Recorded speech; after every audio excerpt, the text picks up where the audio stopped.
Hello everyone, welcome to the channel. तो friends, आज के इस वीडियो में देखेंगे बिहार इंजीनियरिंग एडमिशन प्रोसेस, यानी कि बिहार में इंजीनियरिंग करने के लिए कौन सा एग्जाम देना होगा, जेएमएस का एग्जाम देना होगा या फिर बीसीसी का एग्जाम देना होगा। आपके मन में बहुत सारा डाउट होगा कि जेएमएन के एग्जाम के बेसिस पे एडमिशन होगा या फिर बीसीसी एग्जाम के बेसिस पे।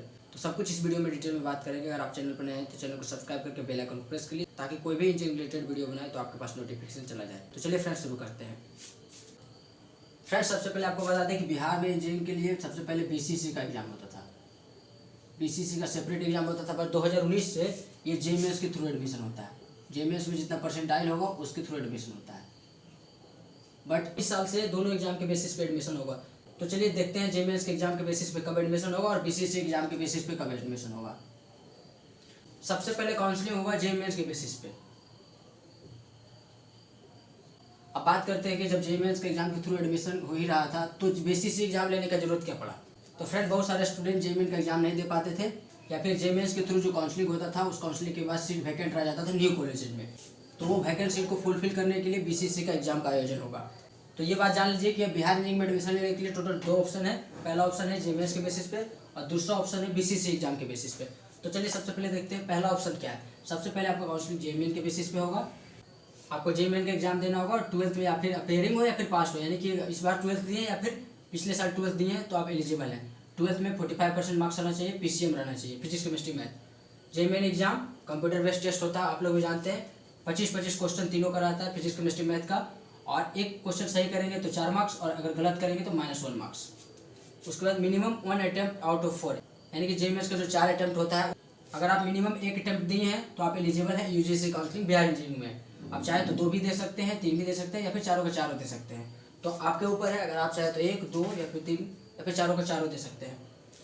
अब अगर मान लीजिए 1 से ज़्यादा दिए हैं तो परसेंटाइल कैसे बनेगा। अगर 1 से ज़्यादा एग्जाम दिए हैं जेईई का, मोर देन 1 अटेम्प्ट दिए हैं, तो जो बेस्ट परसेंटाइल रहेगा वो चारों में या फिर तीनों में वही रहेगा, उसी के अनुसार आपका रिजल्ट बनेगा। उसके बाद बात करते हैं रिजल्ट तो आ जाएगा जेईई का, तो काउंसलिंग कैसे होगा। तो ये जोसा काउंसलिंग नहीं होगा। जोसा काउंसलिंग ऑल इंडिया के लिए होता है, बिहार के लिए नहीं होता। जोसा काउंसलिंग से इसका एडमिशन नहीं होगा। बिहार इंजीनियरिंग में काउंसलिंग भले जेईई के स्कोर पे होता है, बट इसका काउंसलिंग अलग होता है। जोसा काउंसलिंग नहीं होता, इसका काउंसलिंग होता है यूजीएससी काउंसलिंग। तो यूजीएससी काउंसलिंग कब होता है, जब आपका जेईई का रिजल्ट निकल जाएगा, जोसा का काउंसलिंग होने लगेगा, तो उसके बाद होता है यूजीएससी काउंसलिंग। यानी बिहार इंजीनियरिंग का जो काउंसलिंग है उसका नाम है यूजीएससी काउंसलिंग। ये ऑनलाइन मोड में होगा। उसमें क्या होगा, सबसे पहले आपको रजिस्ट्रेशन करना होगा, यूजीएससी की वेबसाइट पर जाकर के रजिस्ट्रेशन करना होगा। बीसीसी बोर्ड के द्वारा ऑर्गेनाइज किया जाता है। रजिस्ट्रेशन करेंगे, उसमें बेसिक डिटेल डालेंगे कि जेईई का रैंक कितना है और कितना परसेंटाइल है, सब कुछ उसमें डालेंगे। तो उसके अनुसार आपका एक रैंक कार्ड आएगा। ये रैंक कार्ड बिहार लेवल पर रहेगा, यानी कि बीसीसी रैंक रहेगा। तो जैसे रैंक कार्ड आएगा उसके बाद चॉइस फिलिंग होगा। आप अपने मन के अनुसार कॉलेज का चॉइस फिलिंग देंगे। उसके बाद सीट अलॉटमेंट होगा। जिस तरह आप चॉइस फिलिंग करेंगे उसके अनुसार आपका सीट अलॉटमेंट होगा। सीट अलॉटमेंट हो जाने के बाद आपको कॉलेज जाना होगा। जिस कॉलेज में आपका अलॉटमेंट होगा उस कॉलेज में जाकर के डॉक्यूमेंट वेरीफाई करना होगा। 12th का सारा डॉक्यूमेंट, टीसी, माइग्रेशन और जितना भी मार्कशीट है वो ले जाना होगा। जातीय आवासीय आय ले जाना होगा और वेरीफाई कराना होगा। जब जनरल काउंसलिंग यूजीएससी का काउंसलिंग हो जाएगा उसके बाद होगा मोपअप काउंसलिंग। मोपअप काउंसलिंग के अलग रजिस्ट्रेशन होगा। ये ऑफलाइन मोड में होगा, पटना जाकर के होगा। नॉर्मल काउंसलिंग के बाद जितना सीट बचा हुआ होगा उसके लिए मॉपअप राउंड होगा। इसका बेनिफिट क्या है, जेईई के थ्रू एडमिशन लेने का बेनिफिट क्या है, इसमें टॉप कॉलेज मिलेगा। पहले काउंसलिंग इसके अनुसार होगा, तो थोड़ा कम भी परसेंटाइल है तो टॉप कॉलेज मिलने का चांस है। बिहार में जो टॉप कॉलेज है वो मिलने का चांस है। तो बिहार में टॉप कॉलेज कौन कौन सा है, BC Bhagalpur, MIT Muzaffarpur, DC Darbhanga, GC गया, एमसी मोतिहारी, एनसी चांदी, ये सब टॉप कॉलेज है। उसके बाद बात करते हैं कि जब मॉपअप काउंसलिंग हो जाएगा, मॉपअप काउंसलिंग होने के बाद भी अगर सीट बचता है तो होगा बीसीसी एग्जाम के थ्रू काउंसलिंग।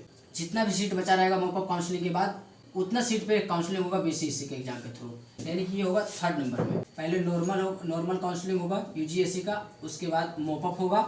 अब मॉपअप होने के बाद होगा बीसीसी के थ्रू, यानी कि ये दोनों काउंसलिंग हो जाने के बाद जितना सीट बचेगा उसके लिए बीसीसी एग्जाम का काउंसलिंग होगा।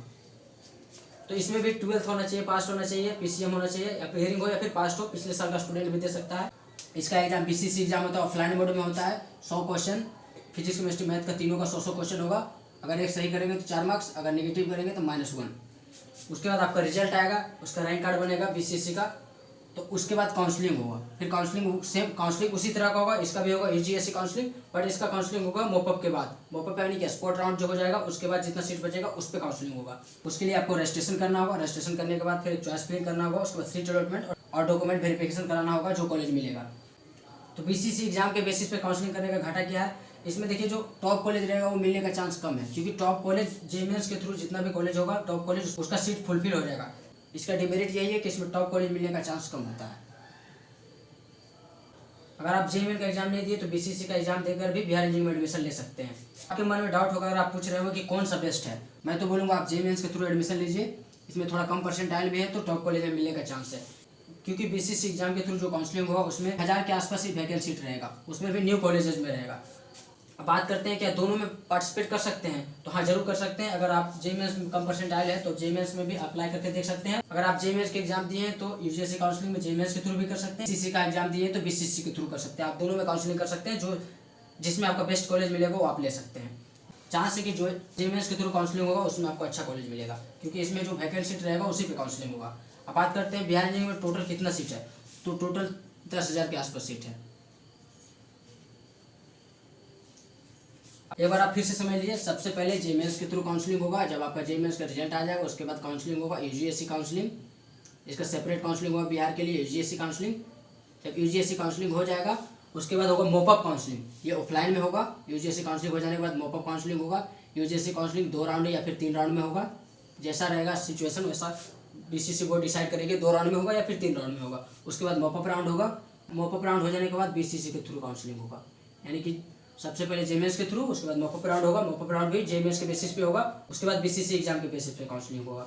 तो फ्रेंड्स आशा करते हैं कि आपका डाउट क्लियर हो गया होगा कि बीसीसी के एग्जाम के बेसिस पे एडमिशन होगा या फिर जेईमेंस के एग्जाम के बेसिस पे। तो सबसे पहले जेईमेन के एग्जाम के बेसिस पे काउंसलिंग होगा, उसके बाद बीसीसी एग्जाम के बेसिस पे काउंसलिंग होगा। तो फ्रेंड्स बाकी कोई क्वेरी होगा तो आप हमें कमेंट कीजिएगा, हम उसका रिप्लाई देंगे। तो फ्रेंड्स आज के लिए इतना ही, थैंक यू।